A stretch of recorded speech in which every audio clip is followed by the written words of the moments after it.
prison had one particularly bizarre rule. Inmates were forbidden from wearing any footwear, while every guard wore heavy-duty, heat-resistant insulated boots. Even stranger, the guards carried no weapons whatsoever. Just as the prisoners were puzzling over this, one of the guards pulled out a remote control from his belt and pressed a button. In an instant, a powerful electric current surged through the floor. This punishment, non-lethal but agonizing beyond imagination, allowed just 50 guards to maintain complete control over nearly 5,000 inmates, and that was only the lowest setting. After the captain finished his speech, the new arrivals were immediately taken away and changed into custom-made prison uniforms. On the surface, this place was a prison, but in reality, it operated more like a massive factory.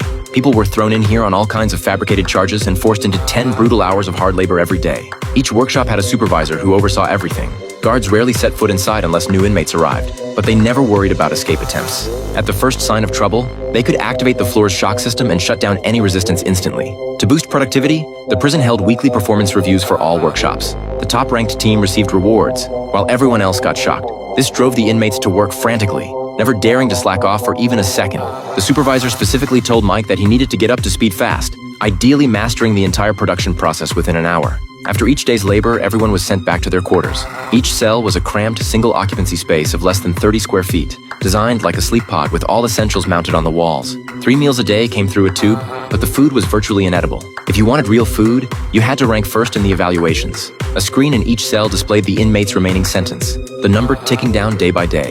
It was the only thing keeping them alive, but something unsettling had happened. Last month, the prison suddenly revised everyone's sentences across the board, doubling them without exception. Lately, inmates had been whispering about it, trying to figure out what the guards were planning. Before anyone could reach a conclusion, the supervisor cut the discussion short.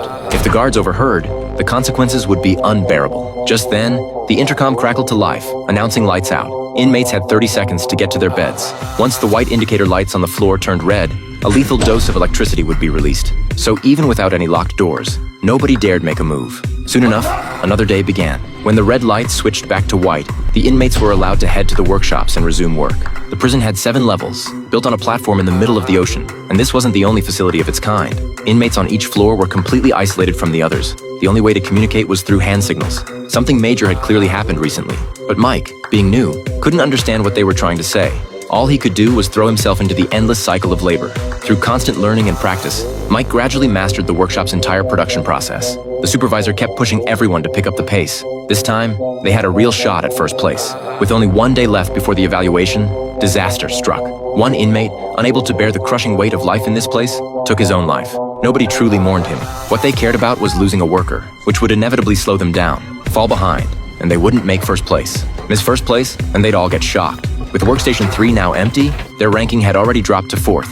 Everyone scrambled to make up the difference. But Mike wasn't about to leave his fate in someone else's hands. From the moment he'd arrived, he'd been secretly plotting his escape. Every bathroom break, he'd sneak off to a hidden spot and saw away at a water pipe. He'd barely made any progress when the intercom blared again. New inmates had arrived. Mike quickly covered his tracks and rushed back to the workshop. You men on the floor! Hold your positions! It was during this transfer that Mike spotted a critical flaw in the prison's defenses. The guards escorting the newcomers weren't wearing insulated boots, yet they stood unaffected while shocking the inmates. That meant the elevator platform wasn't connected to the electrical grid.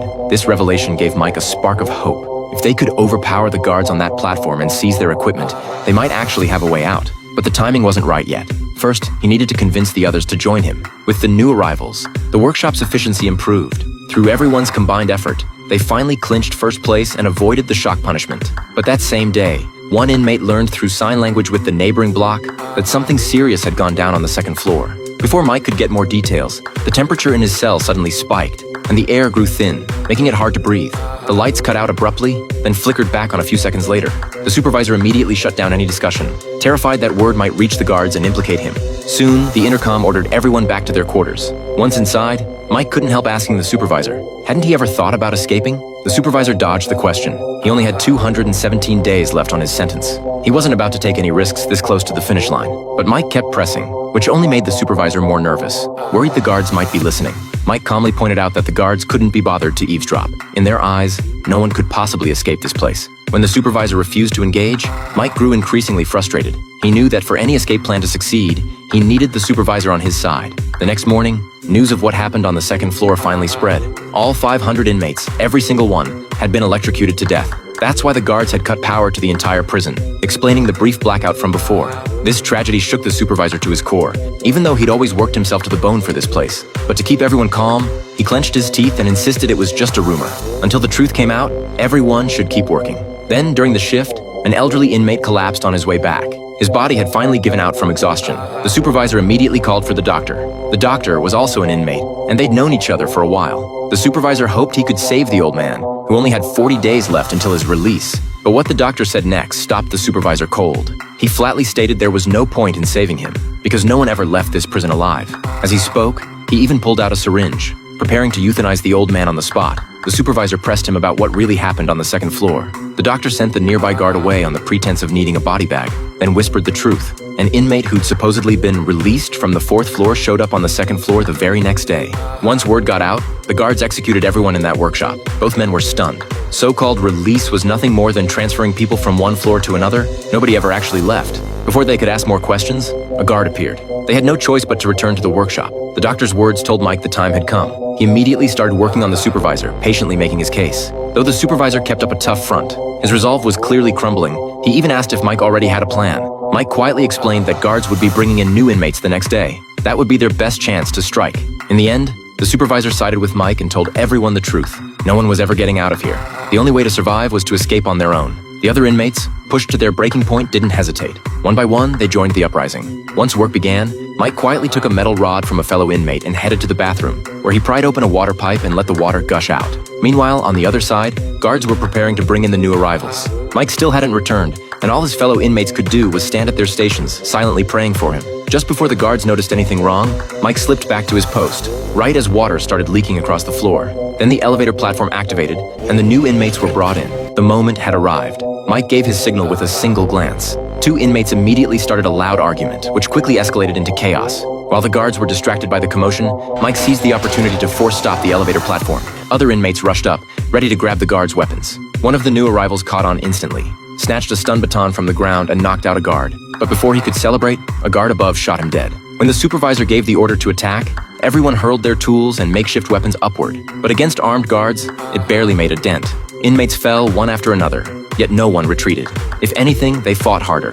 Seeing the situation spiral out of control, the guards called for backup and demanded the floor's shock system be activated. Everyone scrambled onto the work tables to avoid the current, while those too slow weren't so lucky. But as water poured from the burst pipe, it shorted out the circuits and disabled the shock system entirely. The guards' last line of defense was gone. The supervisor seized the moment and rallied everyone to launch a full assault. Inmates surged upward in waves. Mike climbed to the upper level, took down two guards, and grabbed their weapons. They stormed into the workshop's control room. Meanwhile, the lower floors were flooding, and the inmates there still had no idea what was happening above. Armed prisoners now swept through like wild animals unleashed. The guards couldn't hold them back.